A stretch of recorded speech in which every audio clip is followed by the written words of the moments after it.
episode of Marijuana Today Daily is brought to you by the folks over at KUER Software, makers of the KUER point of sale system, which powers thousands of retail shops all over the world. If you have a legal, medical, or adult use dispensary, then KUER Software can help you do business better. Do you know what keeps marijuana dispensary owners up at night? Fears of non-compliance.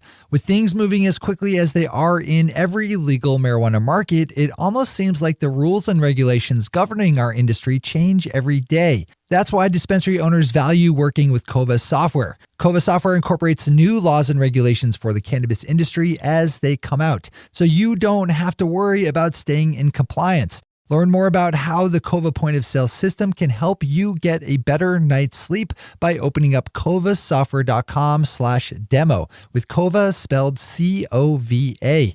You can schedule a full demonstration of the KUER point of sales system yourself. Don't forget to let them know that you heard about them here on Marijuana Today Daily. That's kuersoftware.com/demo. Good morning, Marijuana Nation. It's Tuesday, May 8th, 2018, and you're tuned in to episode 485 of Marijuana Today Daily. I'm your host, Shay Gunther, and I'll be walking you through today's marijuana news and headlines.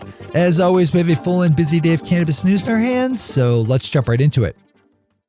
Our top story of the day starts us off in Arkansas, where the state Supreme Court announced yesterday that it would hear oral arguments in a case involving Arkansas's budding medical marijuana program, which has been halted in recent weeks by a preliminary injunction filed in a case brought by a failed applicant for one of the state's handful of marijuana cultivation licenses. Because of that case, Arkansas's medical marijuana industry has been put on hold. The state Supreme Court agreed to hear the case on June 7th, so it looks like things will be frozen in that state until at least then in terms of medical cannabis. We'll keep a close eye on this one. Mr. Marijuana News Hound Tom Angel over at Marijuana Moment scooped up some good cannabis news off of C-SPAN when he picked up on some comments made by a top Democratic political strategist who thinks that legalizing marijuana could be used as a political tool for increasing voter turnout this fall by the Democratic Party. Guy Cecil, chair of an organization that funds Democratic candidates, said, quote, "I don't think there's any question that in the places where we've seen legalization on the ballot, that it's increased interest in the election on the part of young voters in particular, that it's increased turnout in those states," unquote. Young people, of course, tend to vote for more progressive candidates, so it's a natural fit for Democrats to want to get cannabis on as many ballots across the U.S. this fall as possible.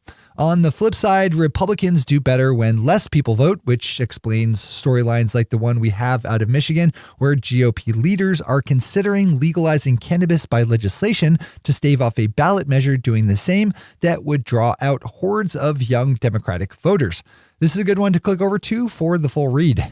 As always, we have all the news we cover linked to on our website at mjtodaydaily.com and on our Twitter account at mjtodaydaily. Our final top story of the day is a piece in Leafly about the entrance into the legal marijuana market by grocery store giant, the Loblaw Company, which I have to admit, I just like saying, Loblaw Company.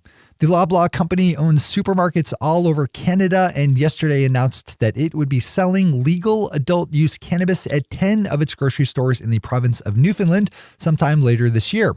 The legal marijuana will be sold out of small existing shops that currently sell tobacco, co-located with Loblaw grocery stores.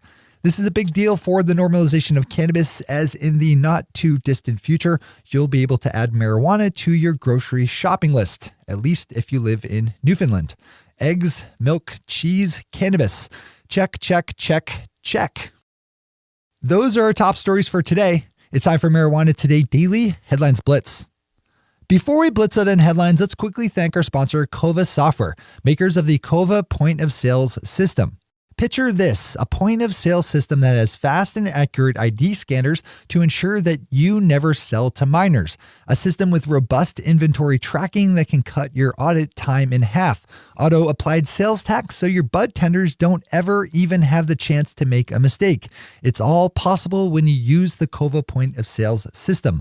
KUER Software has a lot of experience operating in highly regulated industry and knows all the right features to build into their systems to keep you in compliance. automatically. If your point of sale system isn't helping you stay compliant, why are you paying for it? Schedule a demonstration of the KUER point of sale system for yourself today over at kovasoftware.com/demo, with KUER spelled COVA. That's kovasoftware.com/demo.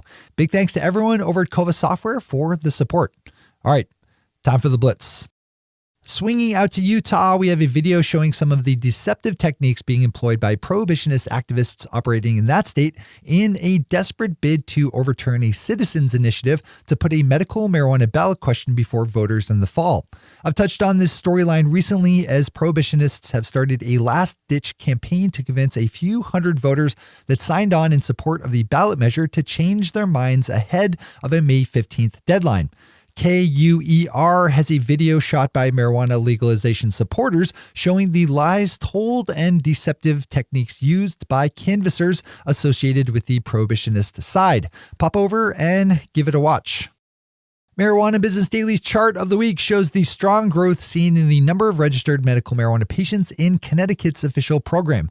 Last April, the program had a total of 17,789 registered patients, while in April of this year, there were 25,855.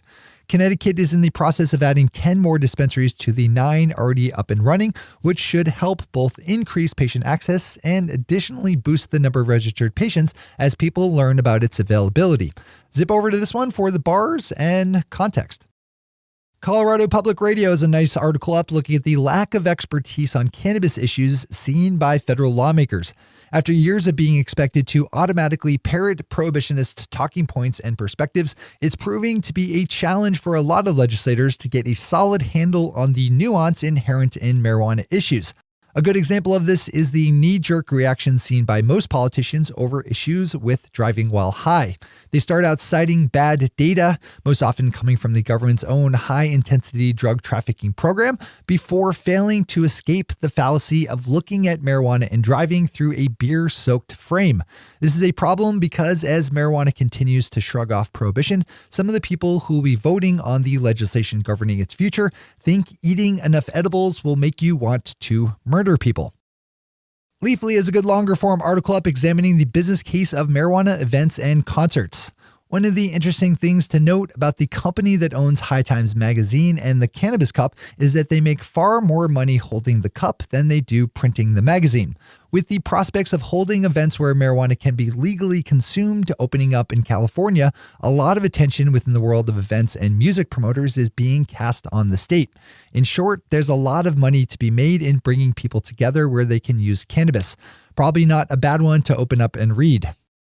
Julie Weed over at Forbes, and yes, that is her real name, looks at the growing availability of limited banking services in the state of Washington for legal cannabis companies. This is a very long-running and major storyline here on Marijuana Today Daily, and as Julie nicely covers, Washington State is the home to a number of smaller financial institutions who are tentatively offering banking services to legal cannabis companies. Yet another good one to add to your list to read.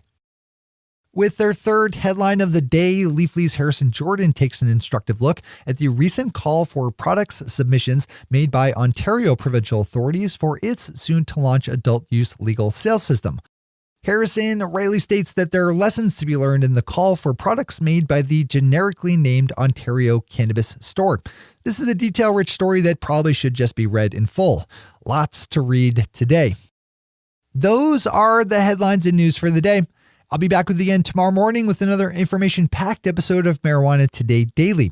But in the meantime, if you have any stories to share or feedback to give, zip us an email to headlines@mjtodaydaily.com. And while you're clicking around the interwebs, swing over to our Twitter account at mjtodaydaily and visit our website at mjtodaydaily.com to find links to all the news we cover. Thanks to our sponsor, KUER, and to all of our awesome patron listeners for the support that makes this show possible.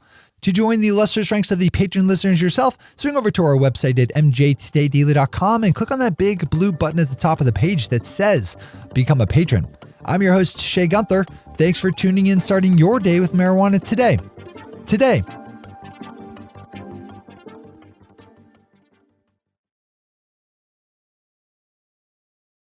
One take, Shay. One take.